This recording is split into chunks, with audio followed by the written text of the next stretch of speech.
Olá, amados, graça e paz, aqui o irmão Fábio Gomes.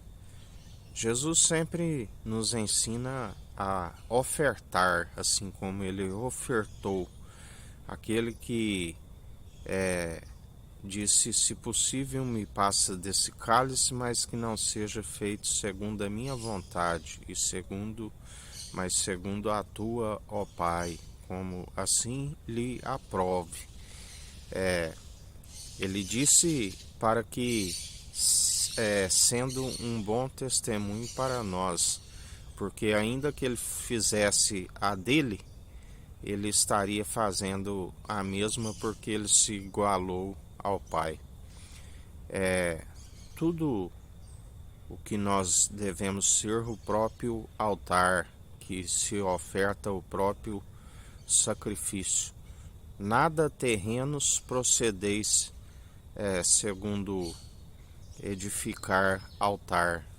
O altar tem que ser nós. Aonde pisarmos a planta dos nossos pés, somos luz para aqueles que estão mergulhados em trevas.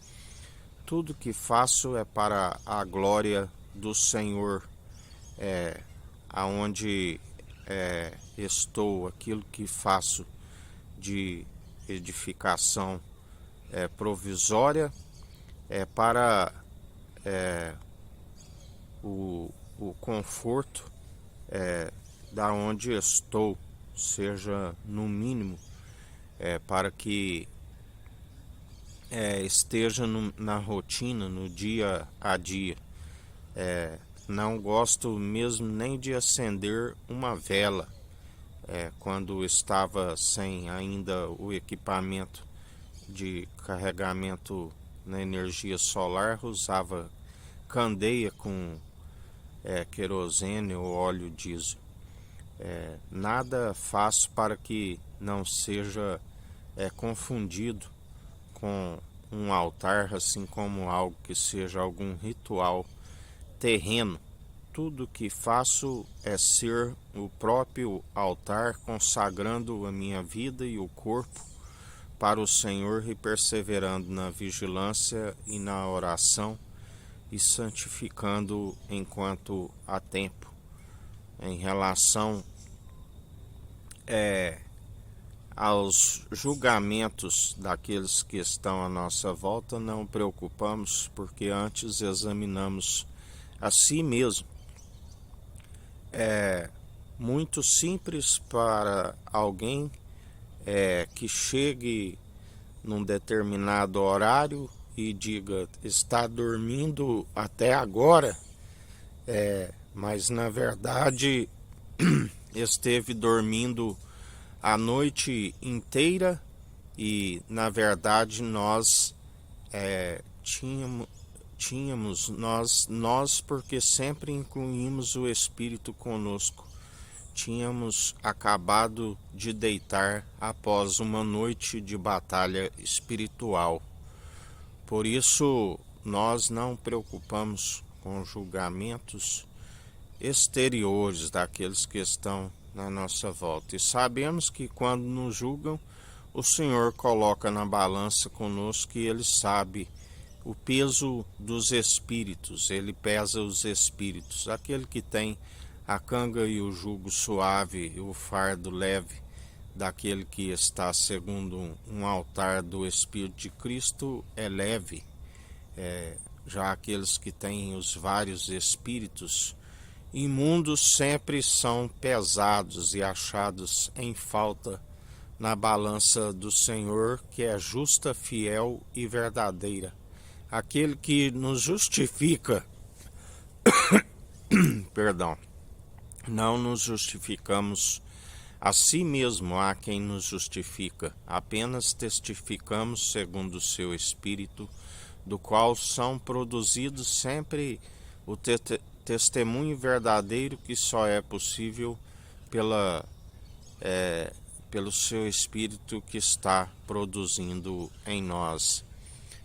Por isso, fugis de tudo aquilo que são meramente doutrinas humanas, procedimentos meramente humanos que entristece o espírito e não dá liberdade para o espírito.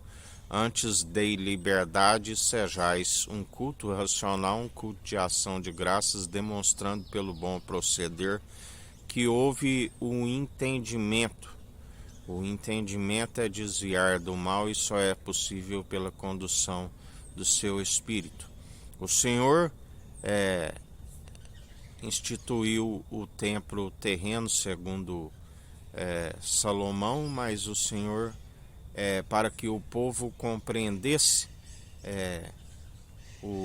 e aproximasse dele, mas na verdade o povo ficou preso naquilo que é simbólico e terreno e deixou de dar a liberdade para o espírito e na verdade extinga o espírito e entristece pela ignorância daqueles que seguem segundo apegados naquilo que é ensinamento meramente humano e não dá liberdade para o espírito, entristeceram o espírito e o espírito ausentaram daqueles que se dizem igreja do Senhor, mas na verdade não o conhecem. E muitos, a palavra diz que ainda que dirá que fez curas em seu nome, que anunciou o evangelho, são malditos, ministério da iniquidade.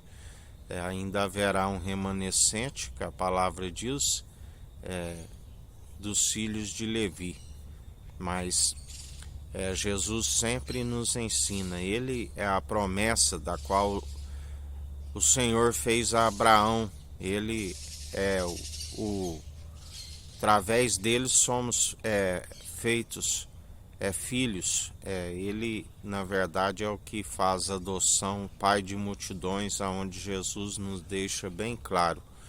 Em Cristo sois filhos de Abraão, tudo segundo por adoção em Cristo, aonde ali nos mostra que Abraão lhe foi imputado como justiça quando creu naquele que na verdade é a estrela da manhã e pode nos tornar filhos, aonde ele disse: conte as estrelas se puder, aonde é através da estrela da manhã que somos feitos filhos por adoção, aonde ele já dizia: por que me chamais de Davi, se Davi já me chamava de meu Senhor, aquele que via o céu aberto e dizia, que via o meu Senhor dizer ao meu Senhor: assenta-te à minha direita enquanto coloco os vossos inimigos por escabelo dos seus pés.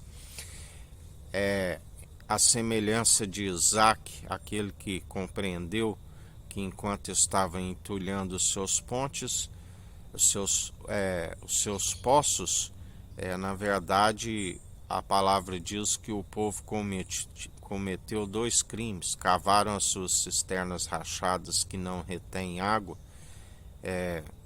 e abandonaram a própria fonte de água viva.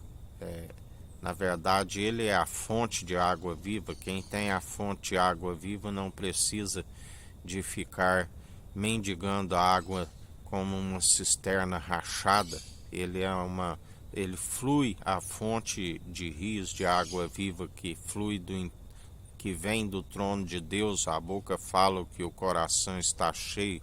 Ele nos concede o seu Espírito que jorra no nosso interior, a água transformada no vinho novo. Aleluia! Segundo Jacó profetizou, a tribo celestial do alto de Judá, do qual as 12 tribos terrenas de Israel foram vencidas pelos 12 apóstolos. Aquele que nos ensina: de agora em diante não haverá mais mestre. Ele é o mestre, ele é o rabi, ele é cheio de força e poder e julga com justiça, com equidade, na imparcialidade, e exerce o direito.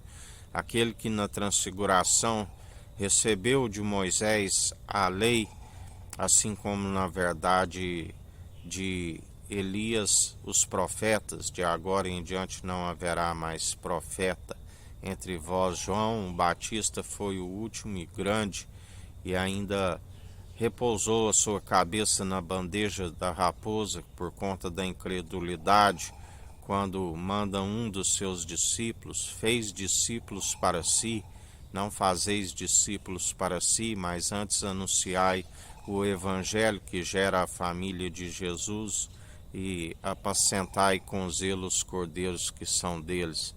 Aonde quando manda um perguntar: é tu que havemos de esperar?